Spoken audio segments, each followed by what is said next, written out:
बोधिसत्व बाबा साहब डॉक्टर अंबेडकर जी की जीवन और दर्शन की इस किताब की अगली कड़ी में आपका स्वागत है।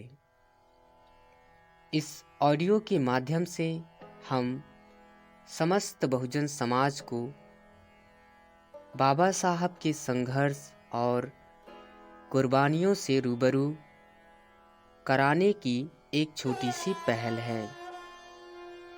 हम अपने समस्त बहुजन समाज से अपील करते हैं कि इस विचारधारा को ज़्यादा से ज़्यादा लोगों तक पहुँचाएं ताकि विचारधारा चलती रहे।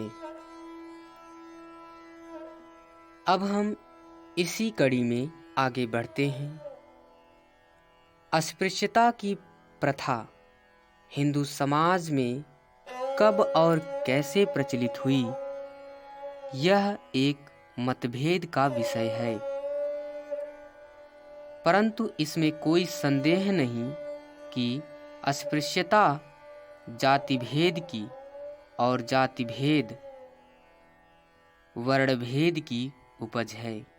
वर्णभेद में ऊंच नीच का भेदभाव होने से जाति भेद को प्रोत्साहन मिला और जाति भेद की चरम सीमा अस्पृश्यता है।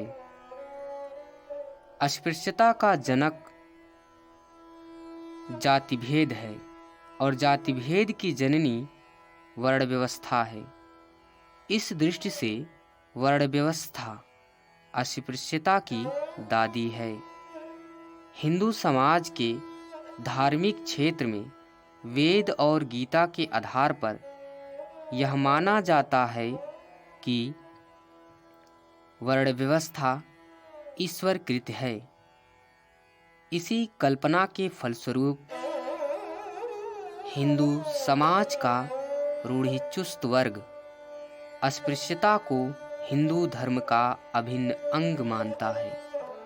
वर्ण व्यवस्था रूढ़ि नहीं है, धर्म है, क्योंकि वह ईश्वरकृत है। इस काल्पनिक विचार प्रणाली के कारण वर्ण व्यवस्था की उपज जाति भेद को और जाति भेद की उपज अस्पृश्यता को तथाकथित धर्म ग्रंथों में स्थान मिला और उनको भी धर्म माना गया। जड़ की बुराई फलती फूलती रही। इसी कारण परंपरा की उपेक्षा करके कई बड़े हिंदू सुधारक, जिन्होंने जाति भेद तथा अस्पृश्यता के विरुद्ध संघर्ष किया, वर्ण व्यवस्था के ईश्वरकृत मानकर उसका गुणगान तथा समर्थन करते रहे।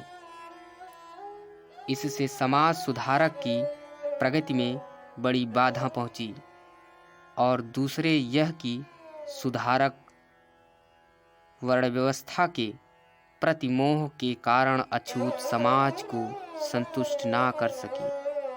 अछूत समाज वर्ण व्यवस्था को अछूतपन की जड़ समझता है और इसलिए वह चाहता है कि वर्ण व्यवस्था शीघ्र अतिशीघ्र विनाश हो।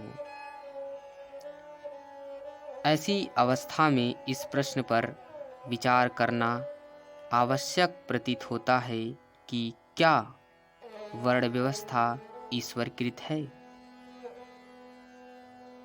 वर्ण कल्पना का आरंभ। वेद में वर्ण कल्पना की क्रमशः रचना का इतिहास पाया जाता है।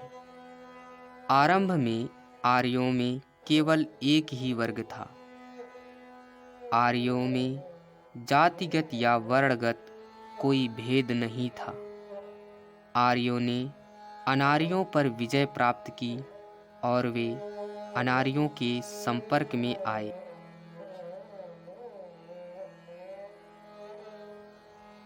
आर्यों ने हारे हुए अनार्यों को अपना दास बना लिया। जिन अनार्यों ने आर्यों का दास बनना स्वीकार नहीं किया, उनको जंगलों में खदेड़ दिया गया। आर्यों की दृष्टि से अनार्य दस्यु थे।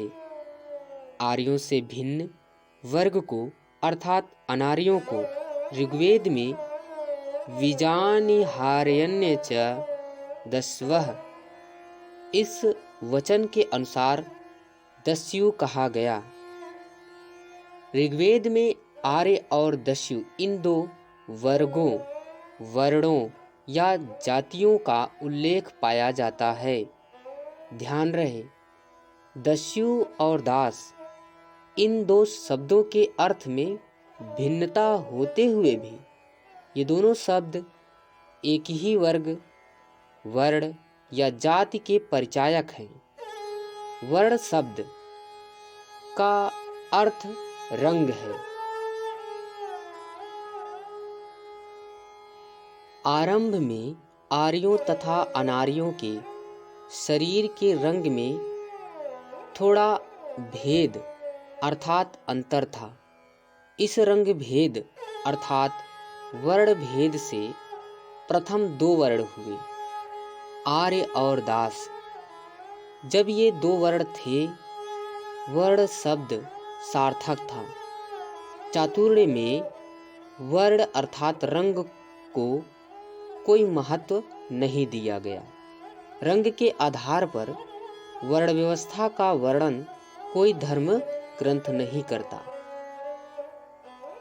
वर्ण शब्द की सार्थकता आरंभ में दो वर्ण मानने से ही हो सकती है, अन्यथा नहीं। बौद्ध धर्म ग्रंथ मंजिम निकाय में गौतम बुद्ध और अश्वत्थायन का संवाद इस प्रकार है।